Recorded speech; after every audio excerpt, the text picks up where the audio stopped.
A brilliant chartered accountant. Brilliant chartered accountant. He has been a gold medalist. Everything in one stroke he has passed.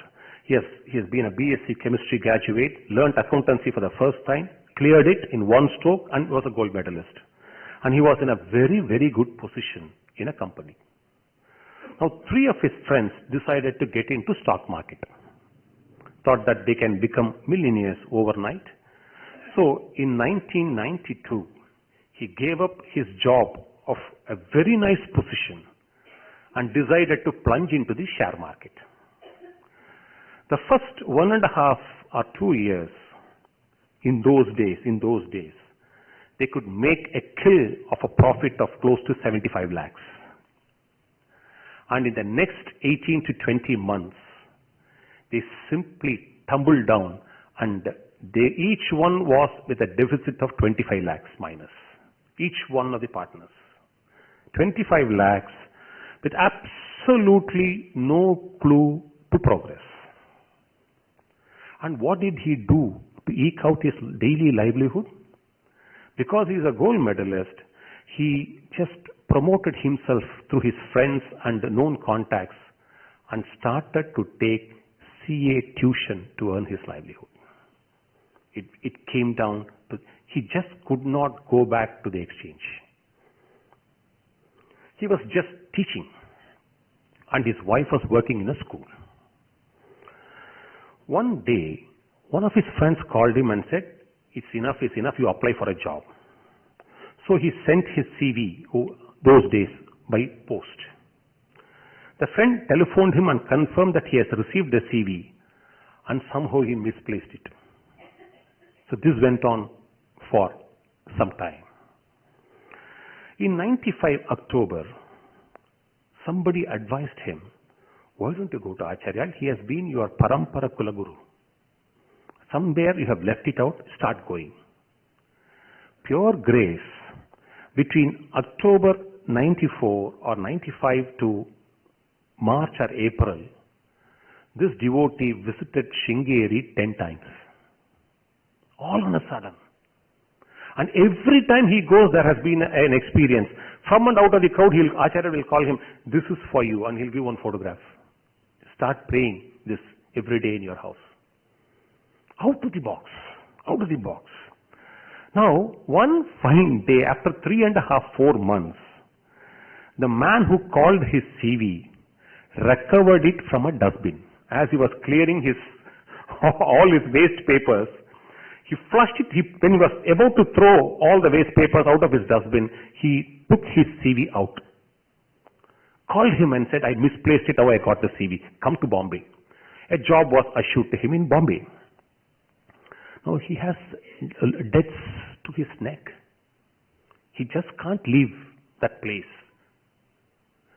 So he sent his wife and 2 children overnight without anybody knowing.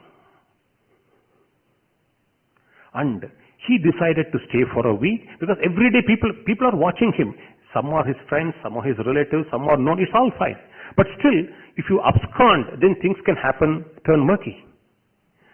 One fine day, he had an assistant with him.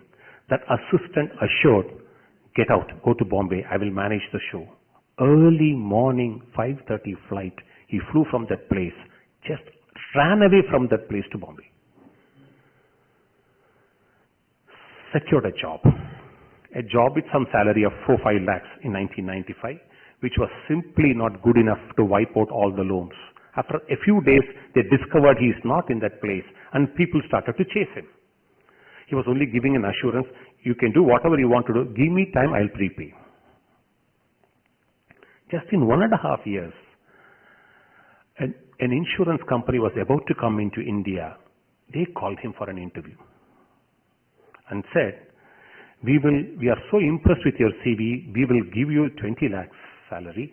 You should join us immediately. And you have to transplant yourself from Mumbai to Delhi.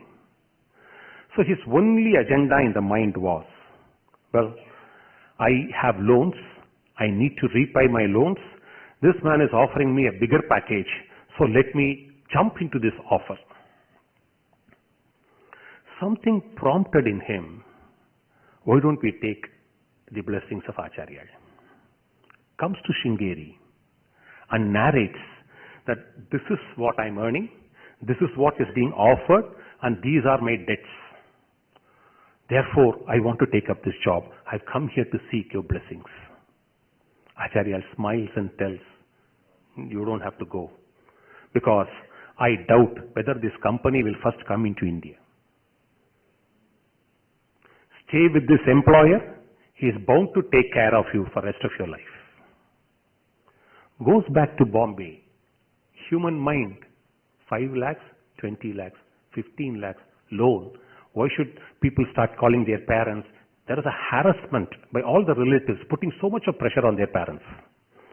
So he was suffering from that psychological inferiority complex. So, in spite of Acharya's blessings and guidance, he sent his wife and children to Delhi. Then went to his boss and gave him the resignation letter, saying that I want to go and join that job.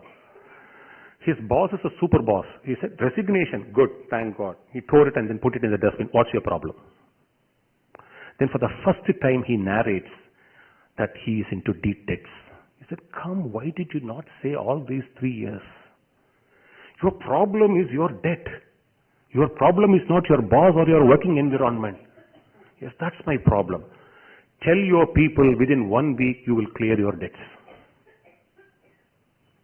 You need not have to go to Delhi. And the man slowly says, no, I don't want that help. I want to go. My wife and children are there already. Nothing doing. His wife was working in a school in Bombay. So the boss calls the principal. Do you have any problem in recruiting your old teacher back in the school? No, she's a very good teacher. We'll be too happy to take her back. So the wife and the children fly back to Mumbai, get back to their old school, and remember that company never came into India. The man, when he spoke to him, to the CFO, to say that my guru says it will not come, he faxed him the regulator's approval to establish this company in India. How can your guru say like this? I have the approval. And after 6 months, the CFO calls up, can you find out a job for me? Because the company is not taking off in India. And this happens between 95 to 97. It's now 2018. He's so well off. He has built beautiful houses in Mumbai and Chennai. 2 sons are so well placed in life. And the moral is, all this is material acquisition, one way or the other. 24/7. He goes to Sringeri possibly once in a year or once in 2 years. Because that's the time of work cycle he does. But his heart and soul. I have witnessed when he said this to Acharya. நான் ரோட்ல நின்று பிச்சை எடுத்திருப்பேன் உங்களோட அனுகிரகம் இல்லைன்னா. This is exactly my plight. And from that position, when he went to submit the invitation for his son's wedding, and he wanted to make a Guru Kanikai, he wept and said, what I give before you is what you have given to me. Instead of a begging bowl, you have given me all this wealth to do this kainkariam for you.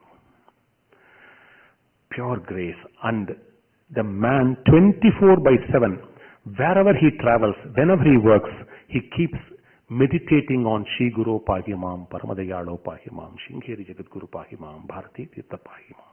These are the only 4 lines. How many lakhs or how many crores of times he has chanted, nobody knows. He says, this is my only offering to my Guru. Because he can't go and come. That's the kind of job he is into. He is in that sensitive, super confident trust. He is working as one of the 4 closest associates for one of the biggest businessmen in the country, whose net worth runs to 2.5 lakh crores plus. That person came for his son's wedding, saying, I owe something. He said this in front of all our relatives. He said, many people owe things to me. I owe my life to few of them. One of them being this gentleman. from where to where. So this is one instance I thought I should narrate to you.